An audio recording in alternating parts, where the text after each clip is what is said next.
House Republicans just dropped a steaming pile of legislative bullshit they're calling a budget proposal.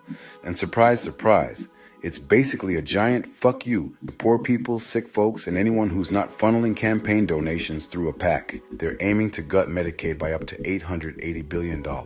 Yeah, that's billion with a holy shit that's a lot over the next decade. How?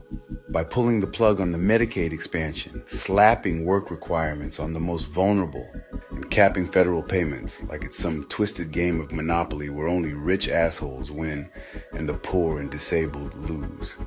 That includes some $1.5 trillion in spending cuts. It would pave the way for President Trump's domestic agenda, including slashing taxes, but it could also include cuts to the federal Medicaid program.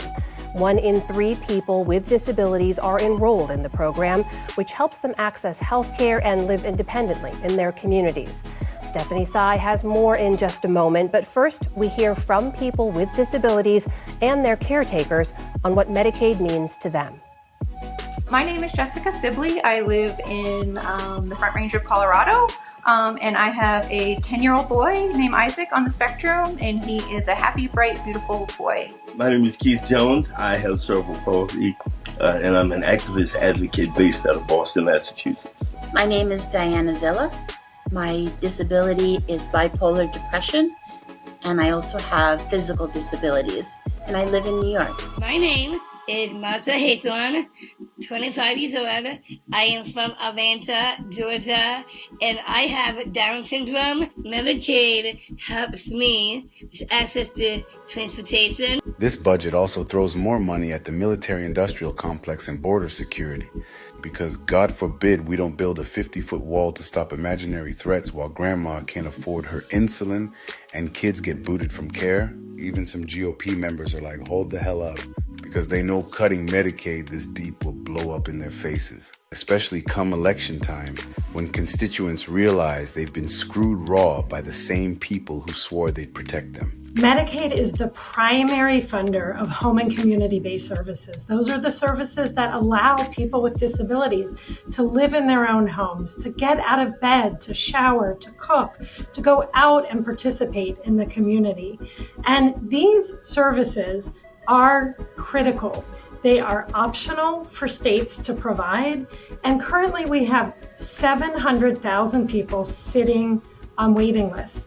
When we start hearing about cuts of the magnitude of $880 billion, what's really important to remember is cuts to state Medicaid programs will necessitate cutting optional programs.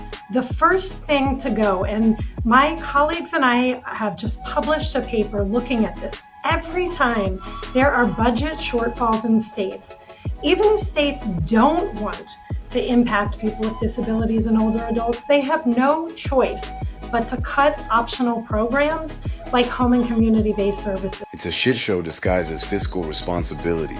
And if it passes, millions will be left in the dirt while Wall Street pops champagne and calls it reform.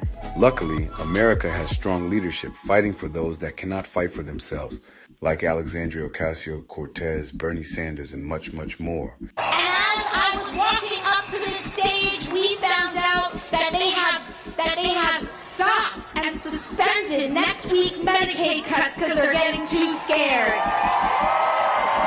Nicole Malliotakis of Brooklyn wants to vote for these Medicaid cuts. Mike Lawler of Westchester County wants to vote for these Medicaid cuts.